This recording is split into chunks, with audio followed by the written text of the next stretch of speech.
You drink alcohol. You drank it recently, probably this week, in fact. Your ancestors beat you to it by a very long shot, not just by centuries, by millennia. That glass in your hand has a deep past, a past older than written history, older than the first cities, older than farming itself. This video reveals when humans first started drinking. It also reveals why they started. The answer is darker than you think. Scientists found something shocking in Israel. Liu led the Stanford team. They studied ancient stone mortars. The mortars came from Raqefet cave. The cave was a burial ground. The mortars were 13,000 years old. Inside the mortars, they found starch residues. They also found microscopic plant particles. These particles are called phytoliths. The phytoliths matched the brewing process. The Natufians made malted wheat beer. They germinated the grains first. Then they dried and crushed them. This is malting. It is a deliberate brewing step. The beer was not for daily hydration. It was brewed specifically for the dead. The Natufians were hunter-gatherers. They did not farm, yet they made complex beer. This is the oldest known man-made alcohol. Beer predates agriculture. It predates it by thousands of years. Did thirst for beer inspire farming? Some researchers think so. Others remain skeptical. But Israel was not alone. A parallel story unfolded in China. Liu Li and Jiang Leping made another find. They excavated the Shangshan site. It sits in Jiajing province. The site dates back 10,000 years. Pottery sherds littered the ground. The sherds held rice residues. Scientists analyzed them closely. They found starch granules. They found meniscus molds. These molds are used in fermentation. They also found yeast cells. All signs pointed to brewing. The ancient pottery was a brewery. Rice beer existed 10,000 years ago. This is the earliest known East Asian alcohol. The Shangshan people drank it. They may have used it for feasts. Nearby,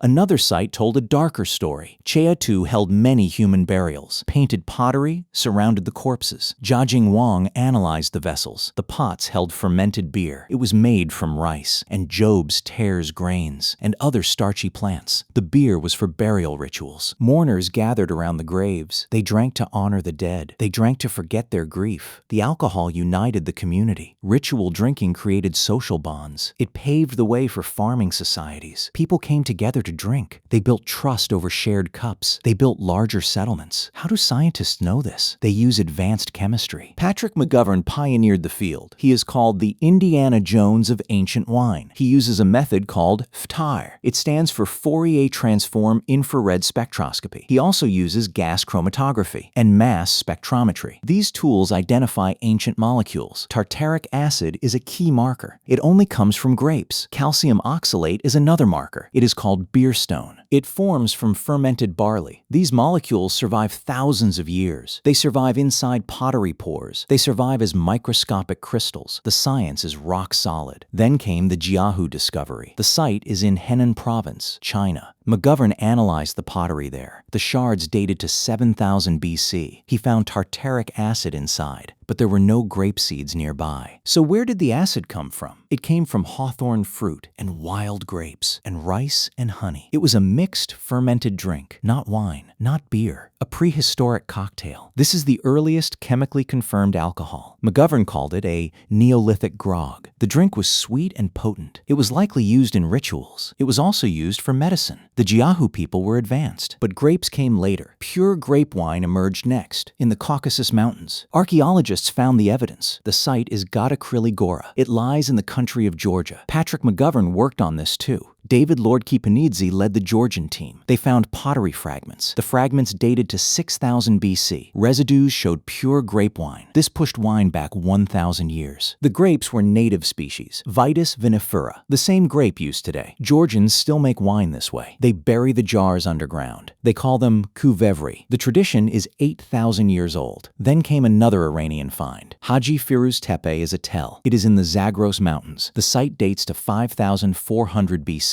McGovern analyzed 6 pottery jars. 5 of them held tartaric acid. They held a red wine residue. The wine was likely resonated. Pine resin was added. It acted as a preservative. It also flavored the drink. This shows ancient wine trade. People transported wine in jars. They sealed them with resin. The technology was spreading. But drinking is one thing. Making wine is another. In Armenia, they found a full production site. Gregory Oreshian led the UCLA team. The site was Arini 1 Cave. They found a grape press, a shallow basin for stomping grapes. They found a fermentation vat. It was sunk into the floor. They found storage jars and clay drinking cups and grape seeds and vines. Chemical tests found malvodin. That pigment gives red wine its color. The winery dates to 4100 BC. This is the oldest complete winery. The site also held a leather shoe. It was 5,500 years old, the oldest shoe ever found. Wine and fashion in one cave. The people were sophisticated. Meanwhile, in Iran, another discovery. At Godin Tepe in the Zagros, jars from 3,500 BC held residues. Infrared spectroscopy confirmed tartaric acid. The jars contained wine, but a nearby jug held something else. It held calcium oxalate, that is beer stone. The same room held both beverages. Ancient people had a choice. Wine and beer were for different classes, or for different occasions. The elite drank wine. The workers drank beer. This social hierarchy began early. Then came scale. Massive, terrifying scale. Deborah Vishak of Princeton co-led the dig. At Abydos, Egypt, they found an industrial brewery. It dates to 3000 BCE. 8 huge installations, each with 40 ceramic vats. The vats held grain mash. Dark residue lined the vat bottoms. This brewery served thousands of people. It supplied Egypt's first kings. The workers received daily rations. Beer was a form of payment. It built the pyramids. It fueled the workforce. The brewery was enormous. It covered a football field. This was the first factory. It produced alcohol for the state. Fermentation was just the beginning. Distillation came much later, or so we thought, until 2025. In Shandong province, China, a vessel sat sealed. It was made of bronze. It was shaped like an owl. It was unearthed back in 2010, but rust kept it closed. The Jinan Archaeological Research Institute carefully opened it. Inside was liquid, clear, ancient liquid. They sent it to Shandong University. The tests confirmed ethanol, but no sugar, no protein. That means it was distilled, not fermented wine, distilled spirit. The vessel dates to the late Shang dynasty, over 3,000 years ago. This pushes distillation back 1,000 years. Humans weren't just drinking, they were perfecting the process. They were chasing higher potency. Imagine a cave 13,000 years ago. Bodies lie on beds of flowers. You stand among the mourners. You hold a stone mortar. You dip a finger into the mash. You sip the thick, porridge-like beer. It is sour. It is slightly sweet. It warms your stomach. The dead are honored. The living are bound together. You share the cup with your family. You feel less afraid. The alcohol dulls your grief. For a moment, everything is okay. That urge you feel after a hard day, that craving for a drink, it is deeply ancient. Your brain's reward system evolved for this. Alcohol eased social tension. It reduced group anxiety. It made cooperation possible. Your body also evolved. The ADH gene helps metabolize alcohol. This gene mutated in primates. It happened 10 million years ago, before humans even existed. Your ancestors could drink. They could digest ethanol. That is not an accident. It was an evolutionary advantage. Drunkenness aided survival. It bonded the tribe. It ensured the group's safety. Your drinking habit is prehistoric. It is hardwired into your DNA. So when did humans start drinking? At least 13,000 years ago. Probably much, much earlier. Fermentation happens naturally in the wild. Our ancestors just discovered ripe fruit. They found fermented honey. They never stopped consuming it. They brewed for the dead. They brewed for the living. They built economies around it. They built empires on it. They pursued intoxication relentlessly. That glass in your hand is a time machine. It connects you to them, to the mourners in the cave, to the pyramid builders, to the first winemakers. That is the real story of human history, not just survival, not just hunting and gathering. It is celebration. It is connection. It is ritual. And it involves a very, very old thirst, a thirst that shaped civilization